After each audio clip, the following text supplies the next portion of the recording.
셀주크 투르크가 소아시아 동부 지역에 등장하고 있을 때, 자, 비잔틴 제국은 전성기를 맞습니다. 그 전성기가 바실리우스 2세라고 하는 사람일 때입니다. 자, 바실리우스 2세는요, 로마 황제 중 가장 오랫동안 황제 자리에 있던 사람입니다. 무려 49년이나 있었죠. 자, 이 사람은 강력한 군사력과 경제력으로 제국을 안정시킨 사람입니다. 자, 이 사람의 별명은 불가리인의 학살자라고 불려요. 왜 그러냐면 불가리아 쪽에 가가지고 여기서 적들을 패퇴시킨 다음에 15,000명의 포로를 잡았어요. 그러니까 불가리아가 지금 콘스탄트 불법 북쪽에 있는 그 병원지대에 있는 사람들이죠. 슬라브인들이죠. 이 슬라브족들을 싸워서 이겨서 포로를 잡습니다. 뭐 여기까지는 뭐 일반적인 거죠. 근데 이 15,000명의 포로들한테 끔찍한 형벌을 내립니다. 어떻게 했냐면 1,500명의 포로들을 100명씩 나눠가지고 한 명만 액부로 만들고 한 명만 눈을 하나만 파내고 나머지 사람들은 전부 눈을 뽑습니다. 그리고 액부는 가진 한 명이 나머지 99명을 인솔해가지고 불가리아를 되돌아가 했어요. 그러니까 15,000명이 포로가 됐으면 이 포로를 뭐 노예로 쓰든지 뭐 그래야 되는데 그러지 않고 다 눈먼 사람들을 만든 다음에 자기 고향으로 돌려보낸 거예요. 근데 끔찍하죠. 그래서 이 사람의 별명이 불가르인의 학살자라고 불리게 된 겁니다. 이렇게 비잔틴 제국에서 눈을 멀게 한 사례가 꽤 많이 나오는데 이 지역의 독특한 형벌인 거예요. 다른 문화권에서는 이런 경우에 다 목을 치잖아요. 그러니까 죽여버리잖아요. 근데 비잔틴 제국에서는 독특하게도 이렇게 눈을 뽑아버리는 이런 형벌을 내리는 독특한 관행이 있었습니다. 여러 사람이 이런 경우가 있었어요. 황제 중에도 이렇게 두 눈을 뽑히고 수도원에 감금되는 이런 사례들도 있었고요. 이 비잔틴 제국만이 가지고 있었던 독특한 형벌 문화라고 할 수 있죠. 사람을 죽이지 않고 눈을 뽑는 일이 있었다는 거죠. 그래서 이 바실리우스 2세가 이 불가르족, 이 북쪽에 있던 슬라브족들을 이렇게 정벌을 하고 포로로 잡고 해가지고 넓은 영토를 확보하게 됩니다. 자, 발칸 반도가 있었죠. 소아시아 반도가 있고 이탈리아 남부까지 또 지중해 여러 섬까지 차지함으로써 오랫동안 황제 자리에 앉아 있었던 바실리우스 2세는 이제 평화를 누리게 되죠. 그래서 이 바실리우스가 통치하던 이 시대는요, 황금이 아주 넘쳤다 그래요. 특히 이 사람이 워낙 재정 관리를 잘해가지고 이 사람이 갖고 있었던 재물이 역사상 9번째 인물 정도 될 정도로 재물이 많았다는 거예요. 그리고 그 당시에 있었던 재물의 규모를 인플레이션을 반영해가지고 따져봤더니 그가 보유했던 자산이 1694억 달러더라. 그리고 그가 보유했던 금이 약 90톤이었다. 창고가 부족해가지고 지하를 파가지고 창고를 마련하기도 했다라는 거죠. 로마 공화정 시절에 크라수스라고 하는 아주 부자가 있었죠. 그 부자가 4억 달러 차이로 파리를 했고요. 2007년도에 당시 세계 최고 부자였던 빌 게이츠의 재산이 560억 달러 정도였다는 거죠. 물론 오늘날 거와 뭐 옛날에 좀 차이가 있지만 어쨌든 빌 게이츠보다 벌써 3배가 더 많죠. 그 정도로 이 바실리우스 2세 시대에 이 비잔틴 제국은 아주 엄청나게 많이 쌓아놓은 돈이 있었고 땅도 널찍했고 주변에 적수가 없을 정도로 대단한 영화를 누렸다는 거죠. 그래서 역사가들은 1025년을 제국 역사의 정점으로 인식하게 됐다는 거죠. 자, 하지만 제국이 이렇게 평화를 누리고 부를 쌓아놨다 그래서 내부에 문제가 없냐? 꼭 그렇진 않죠. 이 사람의 결정적 실책이 뭐였냐면 후계자를 남기지 않았습니다. 이 사람은 결혼도 안 했어요. 왜 그런지 몰라도 결혼도 안 하고 자기 여동생이 있었는데 여동생들도 결혼을 안 시켰어요. 그러다 보니까 후계자가 없고 후계자라 할 만한 사람은 자기 동생이었습니다. 동생은 콘스탄티누스 8세였는데요. 이 사람은 놀기만 했어요. 이 사람도 공동황제였는데 바실리우스 2세가 죽고 이 사람이 여전히 노인이었는데 이 사람이 놀기만 하면서 나라를 다스렸지만 이미 노인이었기 때문에 일찍 죽었죠.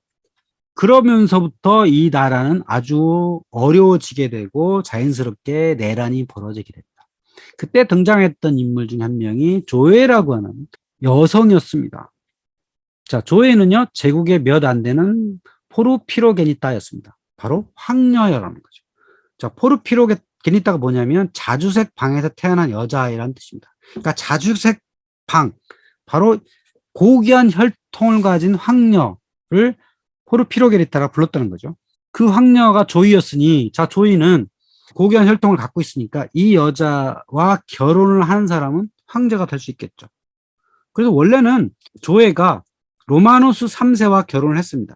그런데 이미 로마노스 3세는 노인이었어요. 자, 노인이어가지고 후세를 만들지 못했고, 그래서 이 조에는 미남 청년 미카엘을 골라가지고 애인을 삼은 다음에 로마노스 3세를 살해해요. 그러고 나서 자기 애인이었던 미카엘을 황제 자리에 올립니다. 미카엘 4세가 됩니다. 그러다가 미카엘 4세가 일찍 죽어요. 그러니까 콘스탄티노스 모노마코스와 결혼해가지고 콘스탄티노스 9세가 됩니다. 여기 그림에서 보시면 이게 조회고요. 이게 조회 여자의 남편이에요. 근데 이게 모자이크가 있는데 이 모자이크가 남편이 바꿀 때마다 얼굴을 이렇게 바꿨답니다. 몸은 그대로 두고 얼굴을 바꿔가지고 모자이크를 바꿨다고 하는 거예요. 자, 그래서 이 조회는요, 노인이거나 미남 청년이거나 또는 아이가 없는 자를 골라가지고 애인을 삼고 황제가 죽으면 이 애인을 황제자리에 올리는, 그래서 3명의 황제를 거느렸던, 거기다가 조회는 기본적으로 황녀잖아요. 그러니까 당연히 권력이 높을 수가 없죠. 사실상 수십 년 동안 황제로서 군림을 하게 됩니다. 이렇게 황제가 자주 바뀌고 또 이 조회가 죽은 다음에 귀족들끼리 황제 자리를 두고 다투게 됩니다. 그러니까 황제라는 자리는 그렇게 절대 권력을 가질 수가 없는 거죠. 귀족들이 서로 황제가 되겠다고 쿠데타를 일으키게 되고, 이래서 나라가 점차 어려워지게 되고, 그 시점에 바로 동부 지역에서 셀주크 투르크인들이 점차 발흥하기 시작합니다. 그 셀주크 투르크인들이 아르메니아와 소아시아로 이주를 하게 되고, 그러고 당시 아르메니아 수도였던 아니를 점령하고 알레포를 차지하고 또 카이사리아를 점령함으로써 점차적으로 동부에는 투르크인들의 침입이 빈번해지고 있었습니다. 자, 이렇게 영토를 침입당하면 제국의 황제는 어떻게 해야 돼요? 당연히 정벌을 떠나야 되겠죠. 그 정벌을 떠나서 만났던 전쟁이 바로 만지케르트 또는 말라치케르트 전투입니다. 비잔틴 제국과 셀주크 투르크가 만나서 싸웠던 이 전쟁 이후에 소아시아 대부분을 튀르크족이 차지하게 됩니다. 비잔틴 제국의 역사상 아주 변곡점이 되었던 그런 전쟁이기도 하죠. 자, 이 만지케르트 전투는 여기 반호수가 있거든요.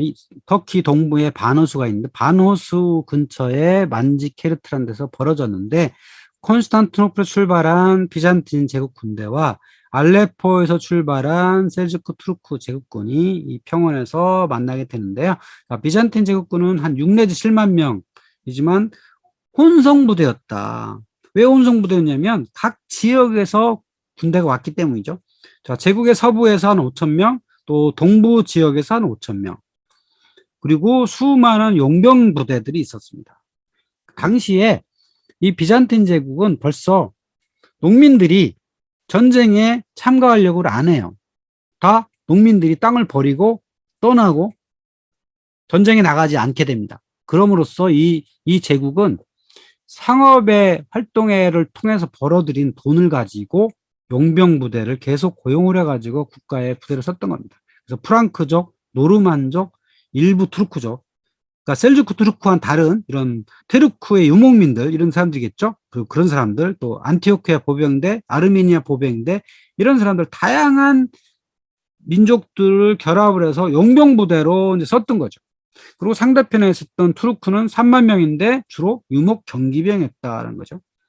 자, 이 경기병들은 치고 빠지는 전술을 주로 하죠. 하지만 이들이 적을 완전히 제압할 능력은 사실은 없어요. 이 경기병들의 단점은 사실 그런 거죠. 그래서 이 만지케르트에서 해전이 벌어지게 된 거죠.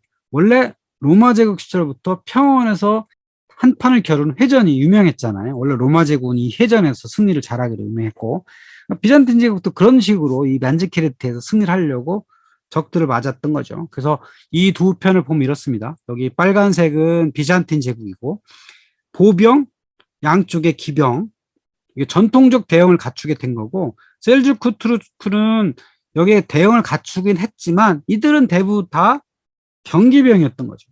보병들은 별로 없어요. 유목민들은 사실은 말에 내려 싸우는 걸 좋아하지 않으니까 이 경기병과 일부 중기병이 있었습니다. 자, 중기병은 카타프락트라는 거죠. 말 위에 갑옷을 씌운 속도는 느리지만 강력한 탱크 같은 그런 부대들이 일부 있었죠.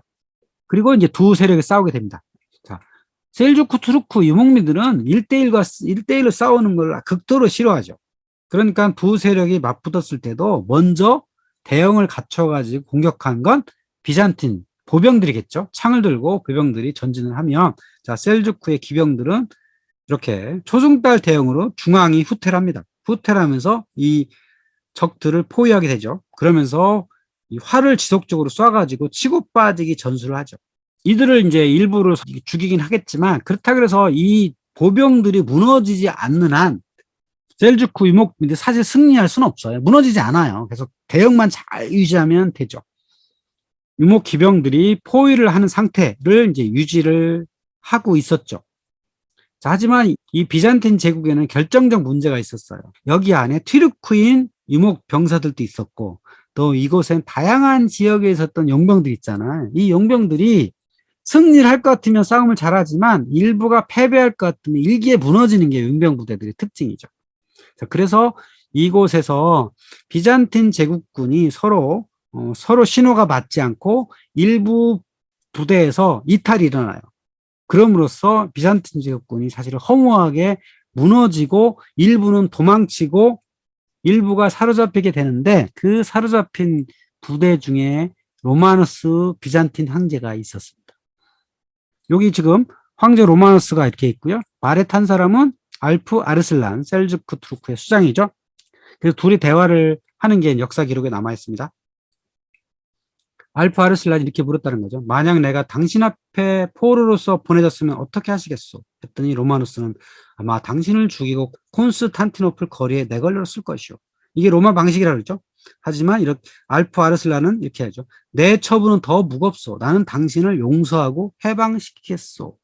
자, 유목인들이 원하는 뭐죠? 황제를 포로로 삼는다거나 황제의 목이 아니에요. 이거 죽여봤자 무슨 의미가 있겠어요. 유목인들이 원하는 건 오로지 재물이죠. 이것도 약탈 전쟁의 하나로 보기 때문에, 그래서 황제를 풀어주고 황제한테 비싼 몸값을 받는 게 이들의 문화죠.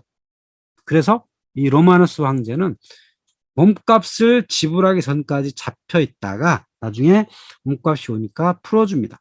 그리고 로마누스 황제는 콘스탄티노플로 돌아가지만, 돌아간 이후에 제국의 경쟁자한테 살해되죠. 권위가 낮아지고 살해를 당하게 됩니다. 그만큼 전성기를 지난 이 비잔틴 제국군은 귀족들 간의 경쟁에 의해서 단합이 되지 못한 상태였어요. 그래서 로마누스 황제가 전쟁에 지고 포로가 돼서 몸값을 내고 풀려 나오자마자 그 황제를 처리하게 되었던 거죠. 그래서 후대 몇십 년 후에 안네 꼼네나라고 하는 당대 비잔틴 역사가가 있었어요. 이런 글을 남겼습니다. 로마 제국의 운은 그들의 최저점으로 가라앉았다. 동방의 군대는 모든 방향으로 흩어졌는데 투르크군이 흑해, 헬라스폰트, 그리고 에게해, 시리아에, 그리고 팜필리아, 실리시아로 몰려들었기 때문이고요. 그들이 스스로 변호와 밀려났던 이집트의 등을 회복하기 위해서다. 그러니까 로마 제국의 운은 이미 바닥으로 가라앉았는데 군대는 이미 다 흩어져 버렸다는 거죠. 군대를 모을 길이 없어졌다라고 하는 겁니다. 그러니까 말라지케르트 이전까지는 6, 7만 명의 비록 용병이지만 모을 수가 있었는데, 이 전투 후에는 그런 용병들조차도 모을 힘이 이 제국에는 남아있지 않았다라고 하는 겁니다. 그러니까 이 전투 자체는 황제가 비록 포로가 되었지만 그 6, 7만 명이 다 살해된 것도 아니고 완전하게 패한 것도 아니에요. 그냥 스스로 무너졌거든요. 그래서 이 전투 자체는 제국의 절대적 재난은 아니었어요. 하지만 이 전쟁으로 인해서 셀주크라고 하는 북방에 내려온 유목민들이 비잔티움이 이길 수 없고 정복할 수 없는 천년이 된 로마 제국으로 보지 않게 되었다. 그러니까 그 전까지는 콘스탄티노플이라고 하는 대단한 도시를 중심으로 한 대단한 로마 제국이었는데, 이 전쟁 이후에는 이빨 빠진 사자가 되었다라 하는 거죠. 그러니까 주변에 있던 많은 세력들이 만만하게 볼 만한 그런 제국으로 쇠락했다라고 볼 수가 있겠죠. 이로부터 이제 점차 제국은 쇠퇴의 길로 접어들게 되고, 자, 이후에는 십자군 원정으로 이어지게 됩니다.